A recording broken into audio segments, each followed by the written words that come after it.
सड़क पर railway crossing तो आपने भी कई बार देखी होंगी, जहां पर गाड़ियां ट्रेन गुजरने का वेट करती हैं। लेकिन न्यूजीलैंड में एक ऐसी रेलवे क्रॉसिंग भी है जहां पर गाड़ियों को नहीं बल्कि जहाज को वेट करना पड़ता है। ज़ेम टीवी की वीडियोस में एक बार फिर से खुशामदीद। नाजरीन, रेलवे सिस्टम आज से करीब 200 साल पहले इजाद हुआ था और क्योंकि उस दौर में ट्रांसपोर्ट का और कोई ऑप्शन मौजूद नहीं था, इसी वजह से ये टेक्नोलॉजी सारे मुल्क अपनाने लगे और धड़ाधड़ रेलवे ट्रैक बिछाने लगे। रेलवे ट्रैक को इंस्टॉल करते वक्त ये चीज बहुत इम्पोर्टेंट होती थी कि जिस जगह रेलवे ट्रैक बिछाया जा रहा है वो जगह बिल्कुल प्लेन हो ताकि ट्रेन वहां से बाआसानी गुजर सके।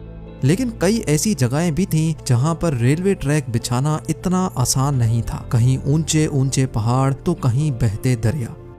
आज आप देखेंगे दुनिया के चंद ऐसे ही अमेजिंग रेलवे ट्रैक्स। तो आइए शुरू करते हैं। नंबर 7, दुनिया का सबसे ज्यादा स्टीप रेलवे ट्रैक स्विट्जरलैंड में मौजूद है। ये रेलवे ट्रैक स्विट्जरलैंड के एक छोटे गांव एल्पनेस्टेड से स्टार्ट होता है, जिसकी हाइट 464 मीटर्स है। लेकिन इसकी मंजिल माउंट पिलेटस है, जिसकी हाइट 2128 मीटर्स है। यानी ये ट्रेन तकरीबन 1600 मीटर्स की ऊंचाई सिर्फ 4.6 किलोमीटर के ट्रैक में कवर करती है। अब क्योंकि एक आम ट्रेन के व्हील्स में कोई ग्रिप नहीं होती और वो इतनी ज्यादा चढ़ाई पर स्लिप हो सकती है, इसी वजह से इस रेल कार के व्हील्स गियर्स की मदद से स्पेशल तरीके से डिजाइन किए गए थे ताकि चढ़ते और उतरते वक्त रेल कार स्लिप ना हो सके। 1889 में लॉन्च होने वाली ये रेल कार पहले स्टीम इंजन से चलती थी, लेकिन 1937 के बाद इसमें इलेक्ट्रिक इंजन लगा दिया गया।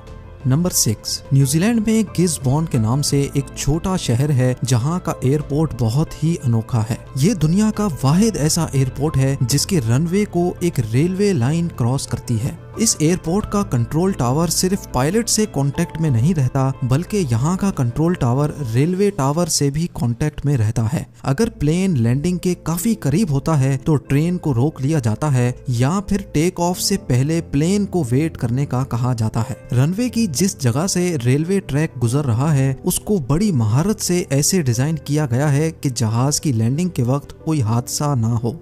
असल में ये रेलवे ट्रैक तो पहले से ही यहाँ मौजूद था, लेकिन बाद में इसी जगह पर एयरपोर्ट की कंस्ट्रक्शन का फैसला किया गया था क्योंकि एयरपोर्ट के लिए गिसबॉर्न में और कोई जगह सूटेबल नहीं थी।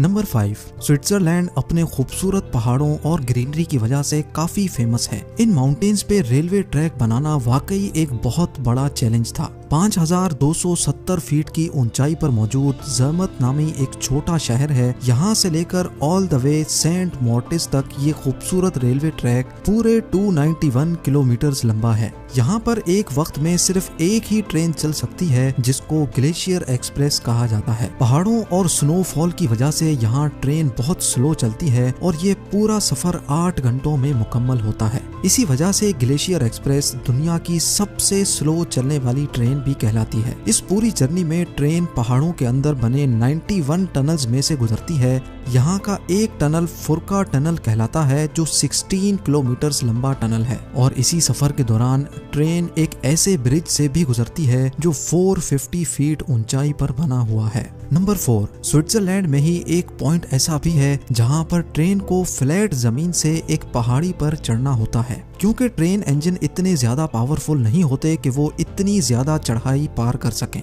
इसी वजह से ये वायाडक्ट बनाया गया था जिसको ब्रूजियो स्पाइरल वायाडक्ट कहा जाता है। 1903 में लॉन्च किए जाने वाले इस स्पाइरल ब्रिज का मकसद था कि ट्रैक की हाइट को आहिस्ता आहिस्ता बढ़ाया जाए। इस स्पाइरल ट्रैक की मदद से ट्रेन्स 20 मीटर की ऊंचाई को बहुत ही कम डिस्टेंस में पार कर लेती हैं और इस तरह का स्पाइरल ट्रैक पूरी दुनिया में कहीं नहीं है। नंबर 3, जहां दूसरी कंट्रीज में ट्रेन ट्रैक के ऊपर चलती हैं, जापान में एक ऐसा रेल नेटवर्क भी है जहां पर ट्रेन्स ट्रैक के नीचे चलती हैं। ये अपनी तर्ज का पहला रेलवे सिस्टम था जो जापान में लॉन्च किया गया। 1970 में लॉन्च होने वाला ये ट्रैक 2 एरियाज को आपस में मिलाता है जिसको शोनन मोनोरेल नेटवर्क कहा जाता है। इस ट्रैक की लंबाई सिर्फ 6.5 किलोमीटर है और ये ट्रेन टोटल 7 स्टॉप्स पे रुकने के बावजूद भी मुसाफिरों को स्टार्टिंग पॉइंट से एंडिंग तक सिर्फ 14 मिनटों में पहुंचा देती है। नंबर 2, 415 किलोमीटर लंबा ये रेलवे ट्रैक थाईलैंड के शहर बैनपोंग से स्टार्ट होता है और बर्मा के शहर थैन बियू ज़यात पे खत्म होता है। वैसे तो ऑफिशियली इसका नाम बर्मा रेलवे है, लेकिन असल में ये डेथ रेलवे के नाम से मशहूर है।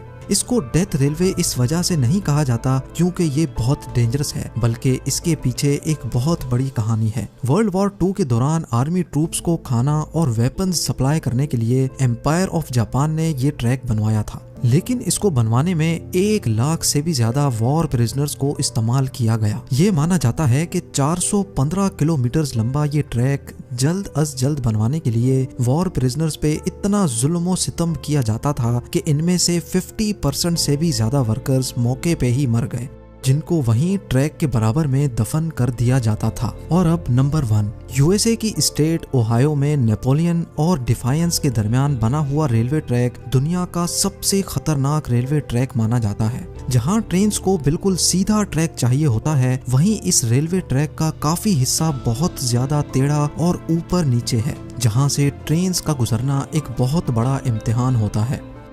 लेकिन आखिर ये ऐसा क्यों है और इसको ठीक क्यों नहीं किया जाता? असल में इस ट्रैक का जो हिस्सा जंगल से गुजरता है वहाँ जमीन गीली है और इसी वजह से अक्सर जगह से ट्रैक जमीन में बैठ गया है। इस ट्रैक को रिपेयर करने की बहुत कोशिशें की गई हैं, लेकिन नरम जमीन होने की वजह से ये मसला हल नहीं हो पा रहा।